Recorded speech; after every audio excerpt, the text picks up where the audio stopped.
Sí, Pepe, a ver, son dos temas que convergen, son no necesariamente los mismos temas. El convenio con Facebook es un convenio inédito a nivel mundial, es la primera vez que ese gestor de la principal red social a nivel mundial, o una de las más importantes, firma directamente un convenio de colaboración con una autoridad electoral. En el pasado había habido una intermediación en otros casos de organizaciones de la sociedad civil, y la idea fundamental es generar mucha información en distintos mecanismos a través de distintas plataformas, de las plataformas que gestiona Facebook, información muy asequible, muy digerida, que la gente de México de cara a la elección pueda tener información muy precisa de sus candidatos, de dónde se vota, en fin, y además desde un mecanismo que nos permita validar información y combatir las noticias erróneas, equivocadas, falsas. Se ha hablado mucho de como uno de los grandes problemas que enfrentan luego de la irrupción inevitable y en muchos sentidos venturosa de las redes sociales en democracia, como la necesidad de generar información cierta. Creemos, y esto es algo que alimenta el convenio que hemos firmado con Facebook, que no se trata de actuar con una lógica de censura como se combate y se debe combatir en democracia las noticias falsas, sino más bien generando información oportuna, validada, verificada, y el principal generador de esta información durante los procesos electorales en México es, por supuesto, el Instituto Nacional Electoral. Una cosa adicional es lo que tiene que ver con todos los preparativos que el INE ha venido realizando desde hace ya muchos meses para procurar que no haya una injerencia indebida de entes públicos y entes privados externos, pero también internos, extranjeros, pero también nacionales durante el proceso electoral. Es una responsabilidad que con distintos mecanismos, entre otros también a partir del convenio que hemos suscrito con Facebook, de los que estamos en vía de ratificar y de suscribir con otros grandes gestores de redes globales. Hoy mismo nos reunimos con los administradores en México de Google, tenemos comunicación con la gente de Twitter desde hace ya varios meses, un poco la lógica de que esta sea la elección no solo más grande, sino también más explicada y con mayor información y por ende la más libre de nuestra historia, Pepe. ¿Blindada? Estamos trabajando para que tengamos todos los elementos precisamente para que los mexicanos podamos votar en libertad, que también implica hacerlo de manera, como decía, informada, ¿no? Lorenzo, muy buenas tardes y felicidades también por tu cumpleaños.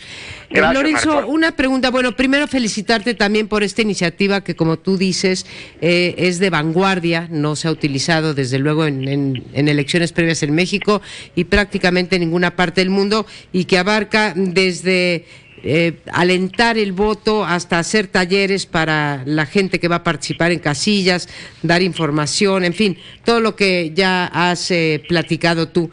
Pero tiene otro aspecto que es tratar de revertir la idea de las fake news, de las noticias falsas. Eso sí me representa un gran reto en las redes sociales, poder combatir eso. ¿Tienen un plan para ver cómo hacerlo antes de plantearte un tercer tema que no has tocado de Facebook?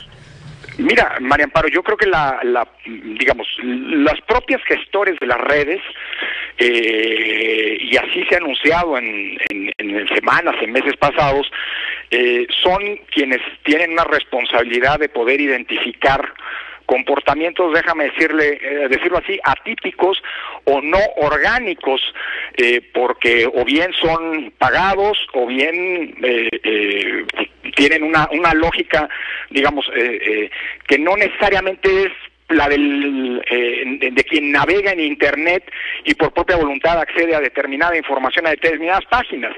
Esa es una responsabilidad de ellos, y ellos tienen los mecanismos para poder identificar este tipo de comportamientos. Y el Instituto Nacional Electoral, por otra parte, pues tiene digamos, es el generador principal de información respecto de las elecciones, Y es justamente en esa sinergia, que es lo que busca generar este convenio, que pueden generarse información muy oportuna. Déjame ponerte un ejemplo que ocurrió relativamente de manera reciente en nuestro país. Como ustedes saben, el 31 de enero se cerró la posibilidad de que quienes no tenían credencial o bien querían cambiar sus datos registrales pudieran hacerlo en los módulos del INE. Hoy los módulos, por primera vez, por cierto, siguen abiertos y lo estarán hasta el 20 hasta el día de la jornada electoral, para que hasta el 20 de junio quien quiera reponer su plástico, porque lo ha perdido o lo ha extraviado, quien quiera una mera reimpresión, pueda seguirlo haciendo.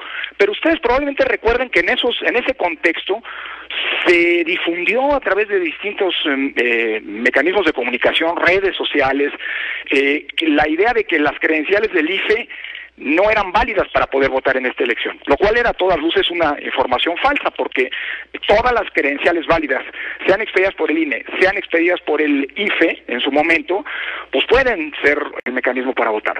Bueno, ese es justamente un ejemplo de información que se puede generar a partir de, identificar a partir de los gestores de redes, Facebook por ejemplo, y que puede ser contrarrestada con la información cierta que genera el Instituto Nacional Electoral. Ese es, perdón que me detenga, pero creo que es un ejemplo muy claro de lo que se buscará hacer a partir de este convenio. Es decir, me parece muy claro y muy importante lo que estás haciendo, porque mucha gente se nos acercaba a preguntar precisamente esto. Oye, ya no voy a poder votar. No, sí puedes, están abiertos los módulos, pero esta es la parte procedimental. Lorenzo, si yo leo las notas en los periódicos, dice INE y Facebook firman acuerdo para promover voto informado. Informar a los electores, darles los elementos para que ellos puedan decir si votan por una coalición u otra, un candidato u otro, un independiente, lo que vaya a ser. ¿Cómo se proponen hacer eso? Informar al votante, no de lo procedimental, Lorenzo, sino de lo sustantivo. Es que son las dos cosas, María Amparo. Yo creo que lo procedimental es muy importante, porque si dejamos correr falsas noticias respecto a lo procedimental, pues habrá muchos ciudadanos que pudiendo votar dicen es que no puedo por una noticia falsa. Pero también tiene mucho sentido lo que estás diciendo tú, es decir, generar información sustantiva que nos sirva a los electores para poder orientar nuestro voto, que ese es el voto informado y ese es el voto realmente libre.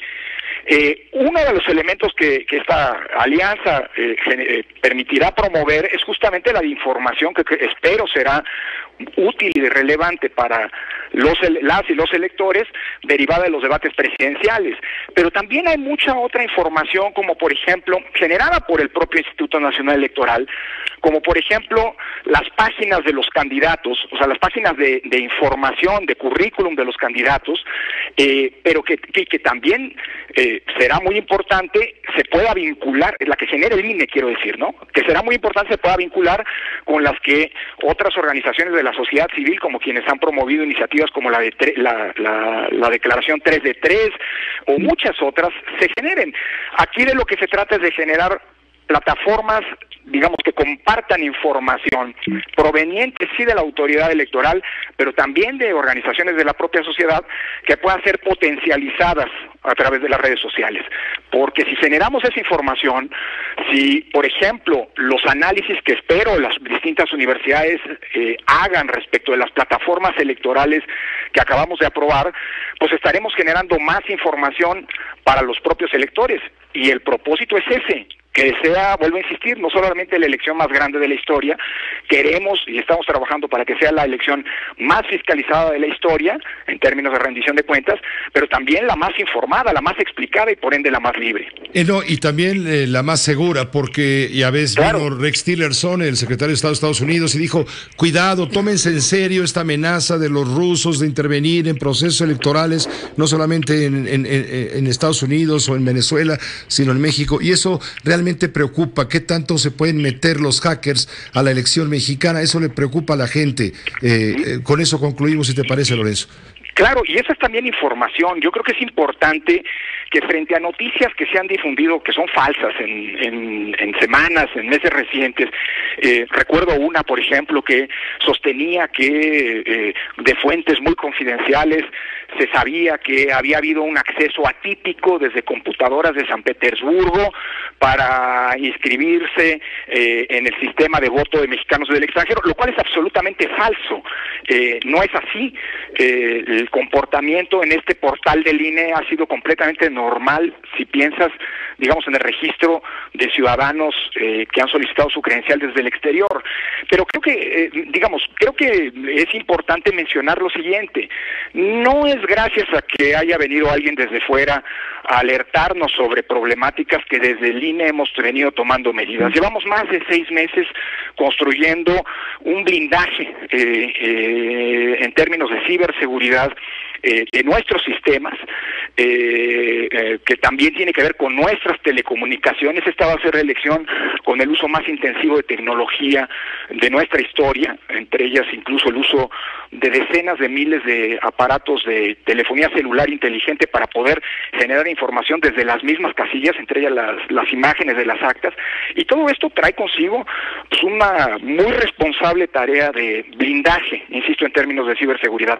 Déjame decirlo de esta manera, Pepe, en el INE estamos trabajando para blindar a la elección frente a cualquier injerencia, lo mencionaba hace un rato, lo vuelvo a reiterar, de cualquier ente público y privado, desde el extranjero, pero también desde el país, que pretende alterar la voluntad y por ende el voto libre de los ciudadanos mexicanos.